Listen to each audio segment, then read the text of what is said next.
I'm gonna use a couple of different options. It's only 10-pound leader, so I'm a little bit worried. That'll be the bit that does it for me. Ooh, it's a BKK, a really fine gauge, and that's what I was after. Oh, I'm so happy about that. Sun's out with a vengeance today. We've had some showers this morning and it is stifling. And I'm gonna try something different, something new. So what the plan for today is to use what American friends, American bass fishers would call a Carolina rig, or one that looks like a Carolina rig anyway. EWG hook right there, leading with a leader, leading up to a swivel and a bead. It's a little soft bead, that one, and then a weight there. These weights are pretty special. Allows me to interchange sizes because they open up in half, and if I can get my big fingers to do that, see, these sinkers open up, so what I can do is I can interchange them with a heavier sinker. If I want to drag closer to the bottom, I got a bigger bait, then I can just simply do that.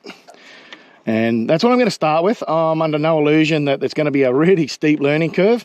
And today probably won't be, well, I know it won't be my first and only session.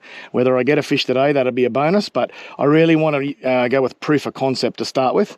And on this rig, I'm going to use a couple of different options. I've got here the bigger billy goats. The Elastec material, what I'm looking for is a slow lift. So as I pull it through the water, I'm hoping to get an action, and then on the stop after I drag it, just to get a slow rise. And I've got the different sizes. I've got the goats here. I've got the baby goats. I've got a lighter rig. So the heavy rig is 50-pound leader for barramundi, because I need that to be able to handle them. But I go right down to 10-pound leader for fingermark and grunner or javelin fish, and I can use the baby goats. Got a couple other things. These power baits don't necessarily float all that well, but if I want to drag something along the bottom, I can use them. And then if I want a paddle tail, I've got these scented paddlers from Z-Man, again, the Elastec material. So, all right, let's get started. All right, so here's my lighter rig. It's 10-pound leader down to about, I don't know, 3/4 to 1/2 ounce sinker. I'm not quite sure what size that is. Probably 3/4, might be pushing half, as I said. And the baby goat. And I think the key to success with this fishing is finding a patch of fish first, and then working it really, really slowly and trying to get their attention by keeping it close to the bottom. A school that's close. So I found some life out the back out there. I'm going to let this go all the way down to the bottom. And it fall down. And that's what interests me, is I want something that's finesse, really subtle, something that keeps the bait in the fish's face for longer. And then I should be able to either drag or just keep the rod tip low and wind it a metre or two, 3-4 foot. I'll have to work out what speed I need to get that little billy goat to, or baby goat rather, to paddle along. The thing with this compared to normally I'd use a conventional jig head with this method. But that usually means that the bait dives down to the bottom really quickly once you stop the retrieve. I don't want that. I want it to sort of hover there a little bit and even float. Oh, like that. Oh! Well, that's good. That's only about cast number, I don't know, 4, 5, something like that. I got some interest, so I'm really pleased with that. It means something I was doing there worked. Just dropped it down again. Oh, he's back. There we go. Oh, it feels all right too. It's only 10-pound leader, so I'm a little bit worried. Let's see what we got. Oh no! Oh, took my plastic. Well, that's a shame. Would have loved to have seen what that was, because that felt like a really good fish, but it's got me excited. Here's the baby goats I got. Hot snakes. Sort of greeny colour. I actually bought them for fishing for Australian bass.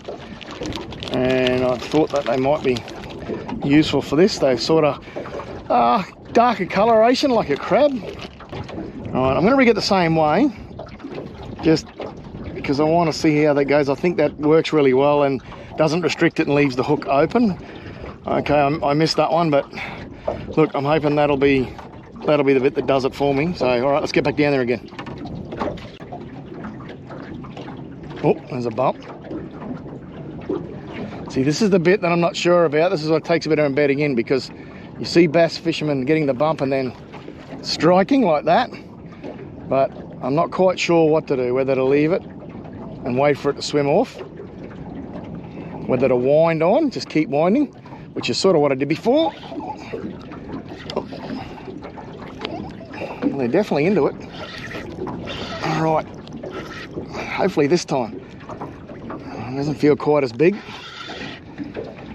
I might even call it for a trevally, to be truthful. Oh no, it's a little Nannygai. Well, that I sort of didn't really expect. I have got a few smaller ones here in the past, but that's great. I've got a parasite there on his tail. I might just crush that. I'll kill it and it'll just fall off. There's another one there. Do him a favour. They should just fall off now. All right, come back and tell your bigger mates. Look, I know that wasn't a very big fish. I did miss a good one fish before. I know that wasn't very big, but I am ecstatic about that, because they are really having a crack when I'm finding the fish with this Carolina style rig, and I'm super excited to see what other species I can target. Oh, that was another bump. See, so I'm just going to leave it, let it waft around.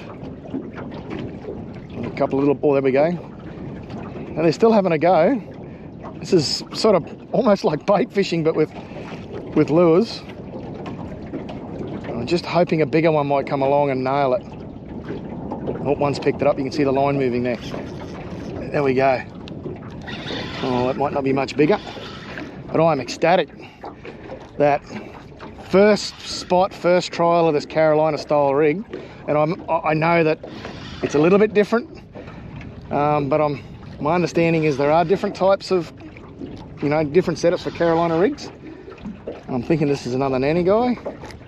Certainly feels like the same as the other one, and it is a fraction bigger.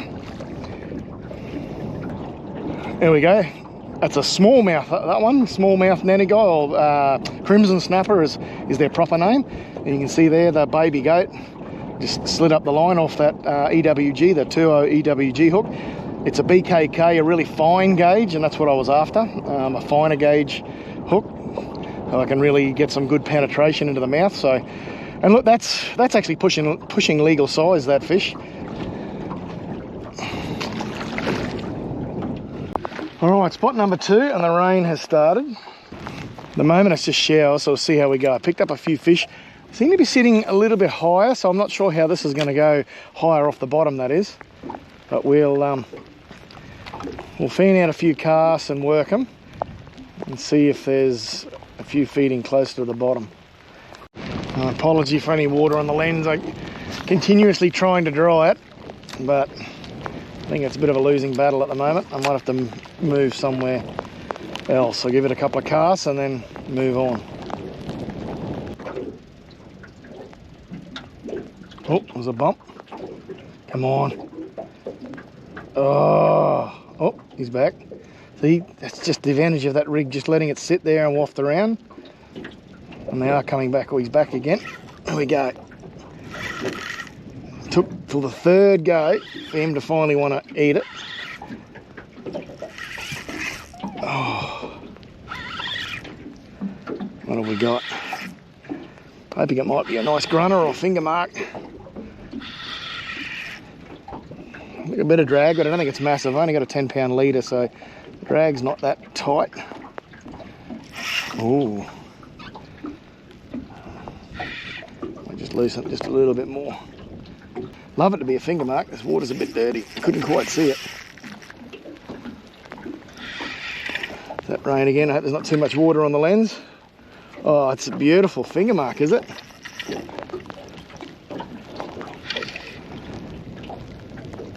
Oh, it's a beautiful finger mark. Oh, I'm so happy about that. That was one of the fish that I was hoping to really target with this sort of technique. Well, I might have to get the net under him because, as I said, I've only got a 10-pound leader. I'll keep a bit of pressure. Hopefully the hook stays in. Oh, I'm going to sabotage myself. Well, my apologies, there was quite a bit of water on the lens. I hope you caught most of that. I am over the moon with how this Carolina style rig is working, and I'm going to get this guy off and take a closer look. This is a beautiful finger mark, really good size for the channel. They do get much bigger than this, but for this area, that's a really good size, good eating size too. So I'm going to have a bit of a decision to make shortly. Let's take a closer look. There's that baby goat. There's the hook. Pin in the mouth there. As I said, it took 3 goes. But the good part about that was that he had 3 goes to finally get the hook in. I'm going to get this guy tagged and let go back in the water. I was having to think about it, and I do have a little bit of fish still left over from a trip a little while back. So this guy's lucky day getting tagged and back in the water. All right, there he is, just shy of 50 centimetres. Beautiful fish, pink bling. I'll let him go and get him another day. This guy's lucky day. This is one of my favourite eating fish. All right, see you next time. Those clouds out there are looking a bit ominous. You can already see there's some rain falling out there and it's heading this way. So I'm going to call it quits, head back. So I'd say this is a very successful day. I did get some tropical snapper and also a nice golden snapper. I call it Fingermark. If anyone is thinking about giving it a go, I'd recommend it. All right, I'm going to head back.